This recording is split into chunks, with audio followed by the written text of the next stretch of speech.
In this video, I'm going to introduce you to the Ayurvedic clock and to the cosmic rhythm, the rhythm of nature, the rhythms that our body clocks are synchronized to.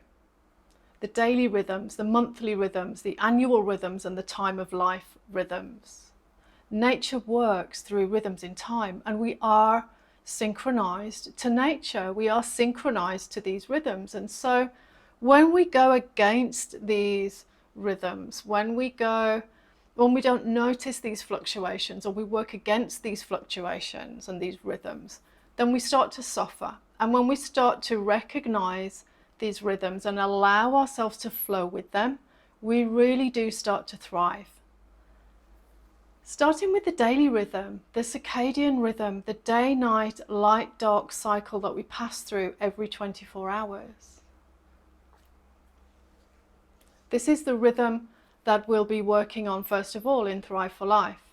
The first 3 weeks of the program are all aimed to bring us back into sync with circadian rhythm.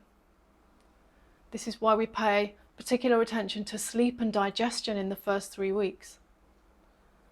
And then we have the monthly rhythms connected to the different phases of the moon. Of course, as women, we're very well aware of how the different phases of the moon, how these different monthly rhythms can affect our bodies and our minds. The moon moves the oceans, the tides. Our bodies are constituted mostly of water. And then we have the annual rhythms, the seasonal rhythms. This is something that we will dive into much deeper in the program when we come to talk about food. And the time of life rhythms. We're born, we're babies, and then we go into infancy and childhood, into adolescence, adulthood, middle age, old age, and then we die. So these are all rhythms that our bodies are synchronized to. And these are all rhythms that will cause us to experience changes in our bodies. So once you learn how to recognize them, and once you start to include Ayurveda in your lifestyle and understand about yourself, what your preferences are, what your proclivities are, what your tendencies are, where your strengths are, where your constitutional weaknesses are, you can start to really live into these rhythms. And as I said, once you start to live into the rhythms, according to your unique constitution, then you really do start to thrive. Looking at the Ayurvedic clock then, this is an introduction to the energies of Vata, Pitta and Kapha. If you're new to Ayurveda, these may be new words to you. And these energies have particular qualities, and these qualities show up all over the place throughout our lives, in our own bodies and our external environment. And again, once you start to understand how this works, you'll start to recognize these qualities, these energies in everything. Let's start with Kapha energy. Predominant between 6 a.m. and 10 a.m., 6 p.m. and 10 p.m. The qualities of Kapha energy are heaviness, stickiness, stability, slowness. So if you think about how you feel when you wake up in the morning, when Kapha energy is predominant, 6 a.m., you feel slow and you feel stagnant, you feel the heaviness of sleep. And maybe if you're prone to it, you have a little bit of mucus, a little bit of stickiness in the throat, or maybe in the nose or in the chest. And then from 6 p.m. to 10 p.m, this energy is predominating again. And if you notice, if you pay attention, you will feel the slowness. You'll start to feel the heaviness. You'll start to feel your eyelids heavy. You'll start to notice your speech slowing down. You'll notice that you don't feel like doing busy work or the household accounts or getting into deep conversations.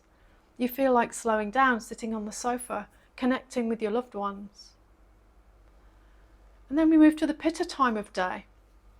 Pitta energy predominant. The qualities of Pitta energy are heat and transformation and movement, activity. It's a very busy energy. As we start to burn off the heaviness and the stickiness and the stagnation of sleep by around 10 a.m.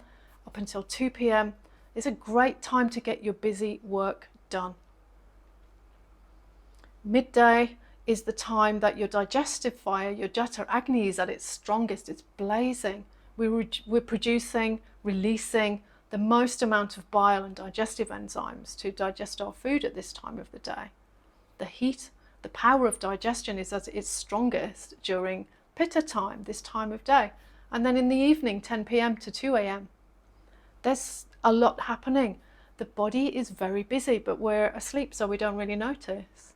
The mind is, the subconscious is detoxifying, maybe through your dreams. The body is detoxifying. The nervous system is rebalancing. Our hormonal system is rebalancing. Our food is being separated out into what will eventually become the dhatus, the tissues of the body, and what will be eliminated the next day as a waste.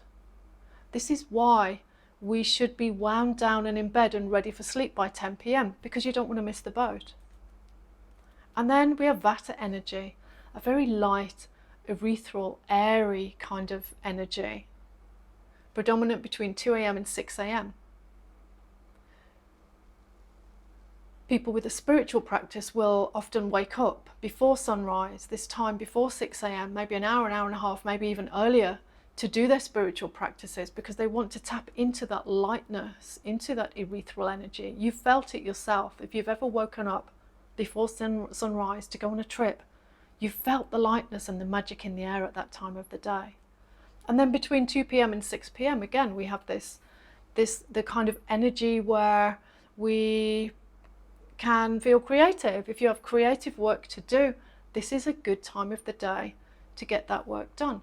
All of these fluctuations of energies throughout the day and throughout the night can be attributed to different releases of hormones in the body, whether it's the release of cortisol and adrenaline to keep us busy and active and give us the energy we need to get through the day, get our busy work done.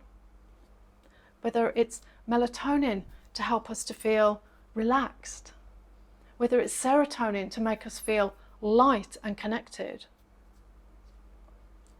And then we take another look at Kapha and notice that we can connect these energies, that we can recognize these energies, the qualities of Kapha, in late autumn and winter. We would call this time of year the Kapha time of year. If you think about it, there's a lot of moisture in the air at this time of the year.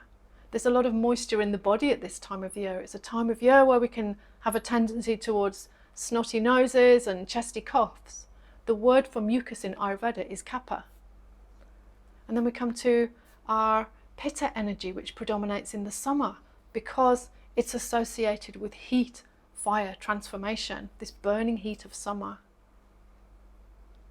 And then we come to the Vata energy of autumn, the lightness, the airiness, the dryness of Vata. And again, we can recognize these qualities throughout the different rhythms of life, the different stages of life from birth to 25 years, when the body is literally forming. Remember, stability is one of the qualities of Kapha. The body's forming. We are making up our minds. We are forming our ethical values, our moral code, our philosophies. These things can change, of course. All of that can change as we go through life, but this is the stage of life where these things are first formed. And then when we move into the Pitta time of life between 25 and 50 years, very active, very busy, transformational time of life.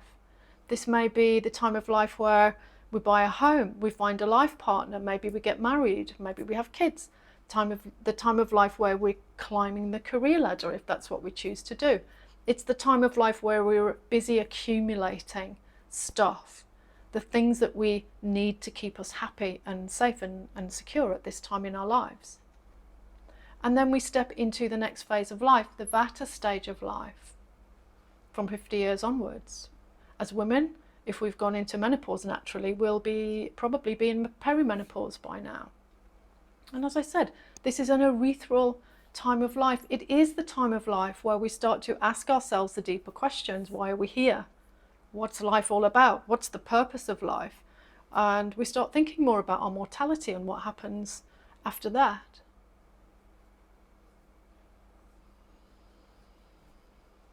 So as I said in the beginning, once we learn to recognize these fluctuations, the ebbs and the flows, the daily rhythms, monthly rhythms, annual rhythms, time of life rhythms, and understand how they affect our unique constitution.